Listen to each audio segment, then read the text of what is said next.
what's up? Y'all, I about died.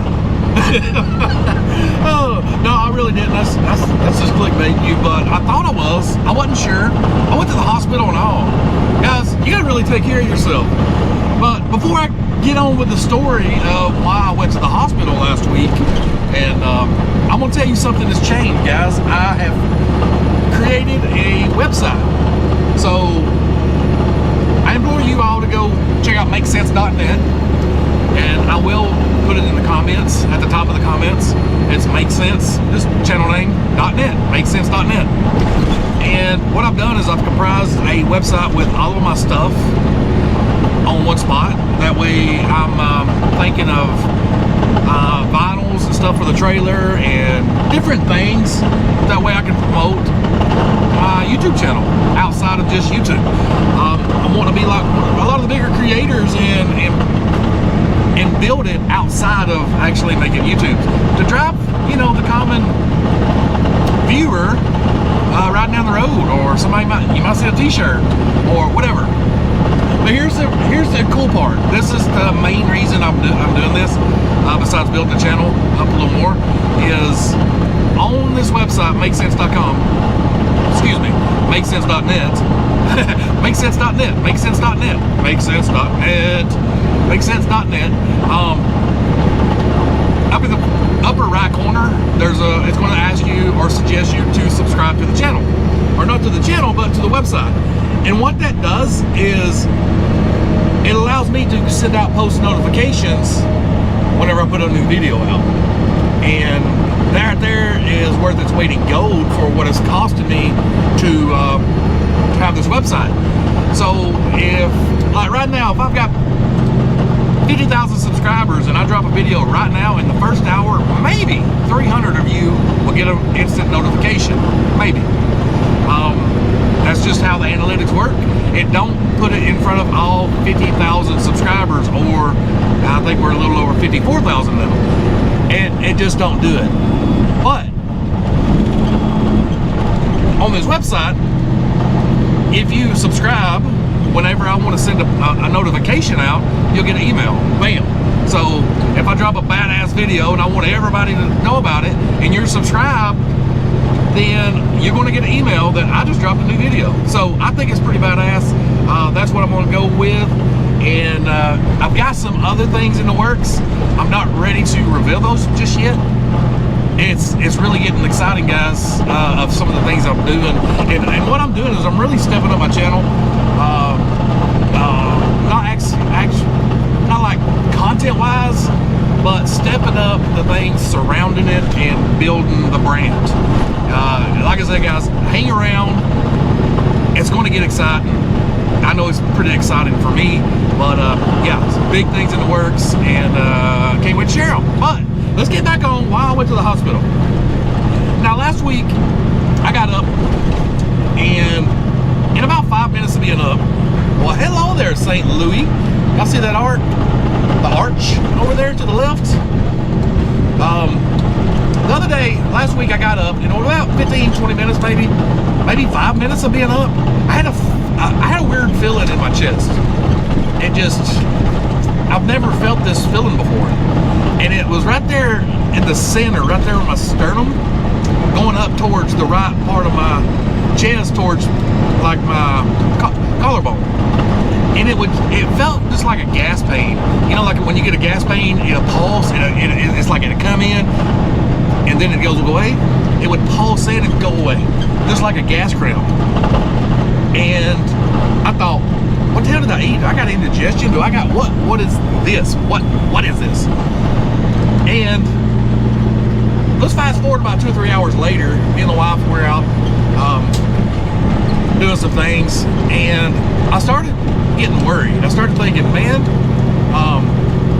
my brother, he had a heart attack 5 or 6 years ago. And I remember him telling me about his heart attack, because he suffered through a heart attack for almost 2 days, 100% blockage.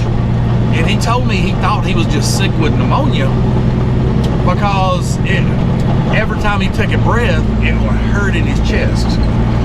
And it felt like he couldn't take a deep breath. It hurt in his chest.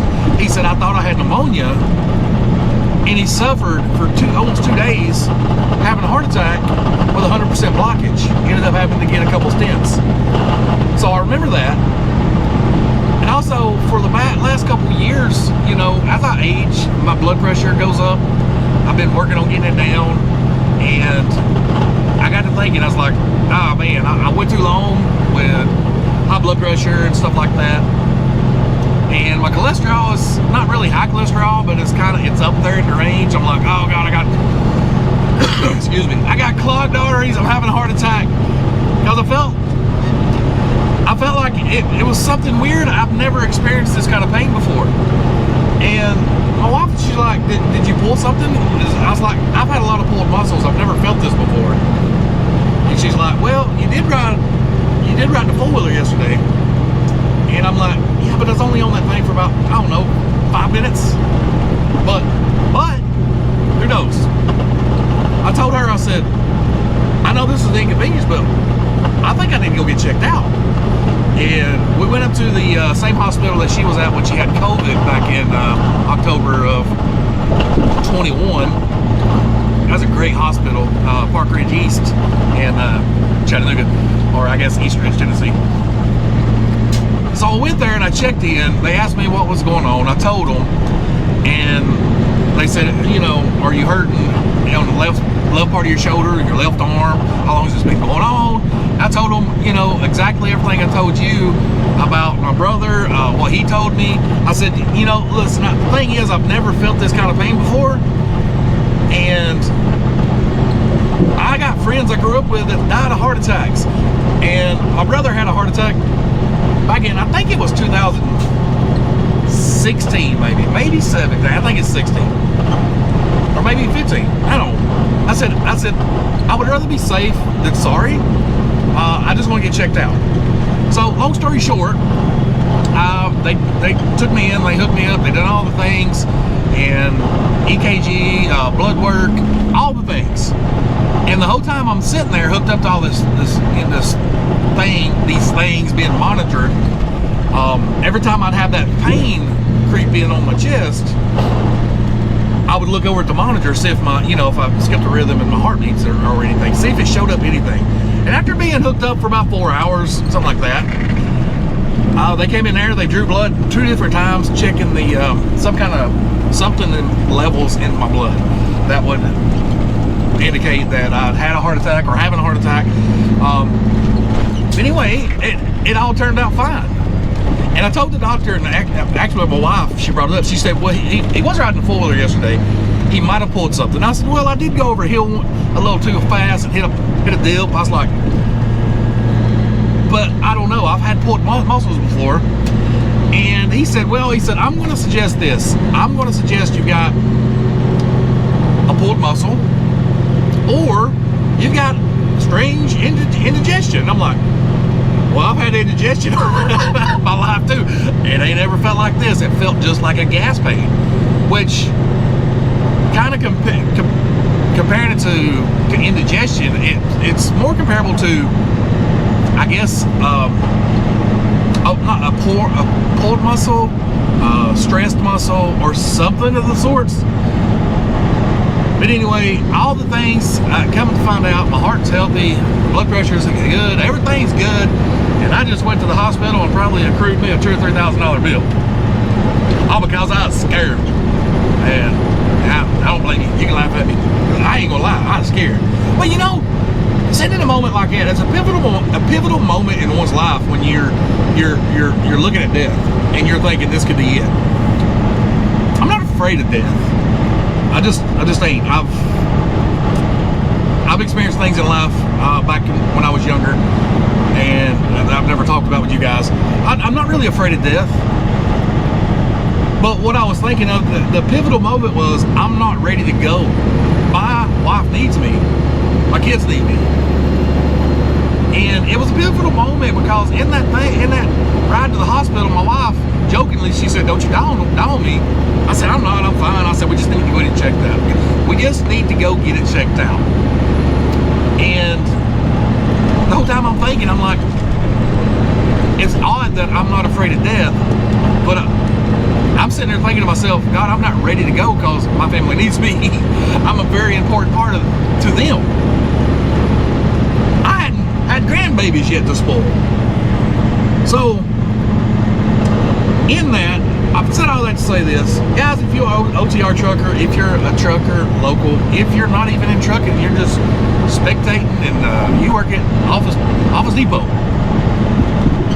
I'm going to give you some advice a little old man gave me back when I was about 19 or 20 that I have not 100% taken to heart, but I'm starting to take it more serious the older I get. You know, I just turned 44 and I might have to straighten up some things if I wanted to see another 44, you know, because my plan is to live past 80 and crazy, or over 100, and I'm going to do it. Y'all hold me to it. But a little old man told me when I worked at Vilo, as a bag boy, it might have been a bag boy, I can't remember if it was when I was bagging groceries at 16 or I was working in the mills at 20, I don't know.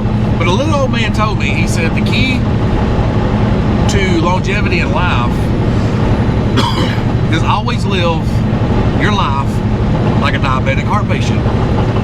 And I asked him, I said, what do you mean by that? He said, as a diabetic and a heart patient, I've got to monitor what I eat. I've got to eat 100% healthy. He said, I've got to watch what I take into my body. He said, because it could kill me. He said, I've got to monitor everything about my life or I'm going to be dead. He said, but if I would have been doing this 20, 30, 40, 50, 60 years ago, I would never have become a diabetic heart patient. And man, that just hit hard. And drove home, even at a young age, I understood and I understood exactly what he meant. Because over my life, I've been pretty chaotic with my body. A lot of extremes as far as sports and stuff.